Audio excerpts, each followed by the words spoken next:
Assalamualaikum warahmatullahi wabarakatuh.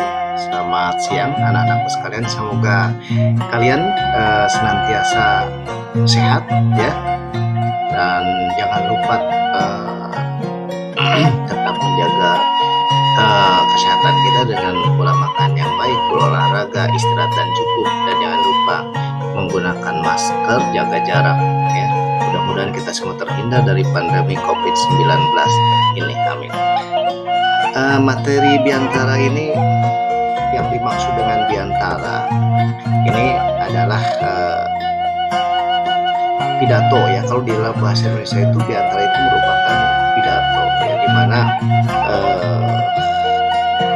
kita berbicara di depan banyak orang untuk menyampaikan suatu hal yang penting ya, dan perlu diketahui oleh orang lain, seperti itu ya. Ini pada masa ini banyak sekali ya yang ahli di dalam Biantara, di dalam pidato. Kalau pada zaman dahulu itu yang kita kenal adalah seperti Insinyur Soekarno, Cokro Aminoto ya, Bung Tomo, dan sekarang juga barangkali kalian tahu banyak sekali orator ya yang ahli Biantara, yang ahli pidato pada saat ini, seperti itu. Lalu bagaimana supaya kita bisa menyampaikan teknik di dalam pidato ini ya? Itu ada beberapa teknik yang kita bisa gunakan. Pertama, kita adalah menghafalkan. Jadi kita membuat dulu semuanya, membuat naskahnya dari awal sampai akhir, kemudian kita hafalkan untuk dibacakan nanti ya. Nah, ini namanya adalah teknik ngapalkeun atau teknik literal. Yang kedua adalah teknik impromptu. Teknik impromptu ini adalah kita membuat naskahnya itu garis besar saja ya. Jadi kita buat garis besarnya saja, lalu baru ketika kita naik ke mimbar, nah poin-poin tersebut itu yang kita nanti dijabarkan kemudian. Yang ketiga adalah teknik naskah. Nah, teknik naskah ini membuat naskah lengkap, kemudian kita baca pada waktu berpidato. Jadi sambil membaca naskah. Dan yang terakhir adalah teknik ekstemporan ya. Nah, ini tidak menggunakan naskah. Jadi tidak membuat naskah sama sekali, langsung saja ya, langsung berpidato. Ketika silakan pidato langsung ya. Itu namanya teknik ekstempora. Lalu beberapa hal yang harus diperhatikan di dalam Biantara. Pertama adalah dalam membuka ya. Dalam pembukaan kita itu harus menarik supaya orang lain itu tertarik ya, otomatis. Yang kedua, vokal kita ini dalam berpidato itu harus jelas ya, tidak boleh pelan, juga tidak boleh teriak-teriak seperti itu.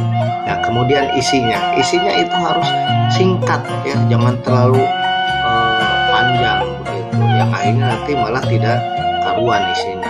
Lalu mimik kita ya, pasemon dalam bahasa Sunda itu, mimik kita harus sesuai dengan isi pidato. Nah, misalkan di situ pidatonya sesuatu hal yang sedih ya, mimik kita jangan seperti yang senang begitu ya. Sebaliknya kalau menyampaikan suatu hal yang senang ya jangan seperti yang sedih. Nah, seperti harus disesuaikan. Kemudian menutup juga dengan parigal ya, dengan menarik supaya orang mempunyai kesan yang baik ketika kita berpidato.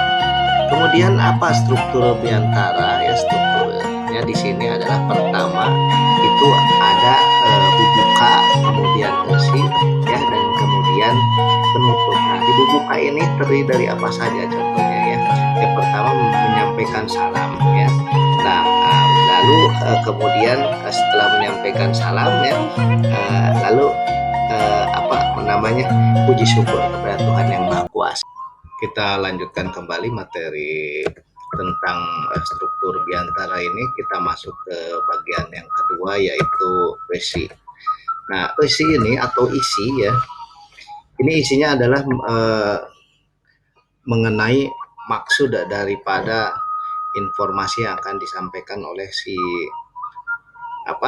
oleh orang yang sedang berpidato atau biantara. Nah, ini contohnya kalian bisa lihat pada halaman 5 ya, pada halaman 5 silakan kalian lihat ini contohnya daripada isi tersebut.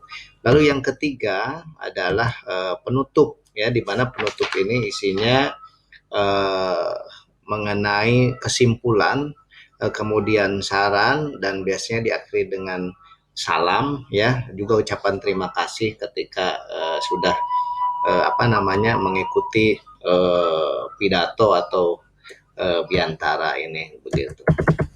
Lalu selanjutnya yang akan Bapak sampaikan adalah mengenai tata krama di dalam bahasa Sunda. Tata krama di dalam bahasa Sunda ini, menggunakan bahasa yang lemas atau hormat ya. Jadi diusahakan tidak menggunakan bahasa kasar ya. Di mana tata krama bahasa itu merupakan sopan santun ya, dalam menggunakan bahasa Sunda yang disesuaikan dengan masyarakat. Ya, gunanya untuk apa? Supaya di dalam kita berpidato itu saling menghormati begitu, saling menghargai. Di sini ada dua bentuk dalam tata krama bahasa Sunda ya. Antara lain yaitu bahasa kasar dan bahasa lemas. Sedangkan yang kita gunakan ketika berbiantara itu adalah bahasa yang lemes ya, yang bahasa hormat. Nah, bahasa kasar ini dipakai ketika kita biasanya berbicaranya itu dengan teman yang sudah akrab ya, dan ini ada dua macam. Ketika kita bicara dengan teman yang sudah akrab, duka ketika kita sedang marah ya. Ini ada dua macam bentuk tata krama bahasa kasar.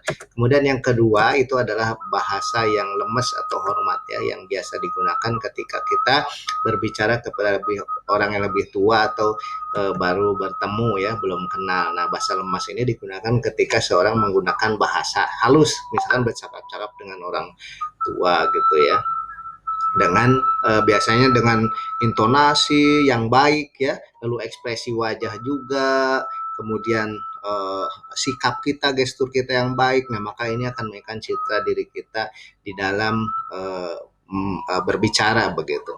Nah, bahasa lemas juga ini ada dibagi dua ya, untuk lemas untuk diri sendiri dan untuk orang lain ya, itu seperti itu. Nah, sementara untuk contoh bahasa yang baik ini ya, atau yang bahasa loma dan bahasa yang lemes, itu bisa kalian buka di halaman 8 dan halaman 9 pada buku ini ya, Bahasa Sunda Simpai Bahasa Sunda ini. Nah, di mana di sana bisa kalian lihat antara bahasa kasar dan bahasa lemes ya, lemes untuk hormat untuk sendiri dan untuk orang lain. Itu saja yang Bapak sampaikan pada kesempatan ini. Mudah-mudahan kalian paham, dan apabila ada yang perlu ditanyakan atau kurang paham nanti bisa kita bahas kembali. Terima kasih. Wassalamualaikum warahmatullahi wabarakatuh. Selamat siang.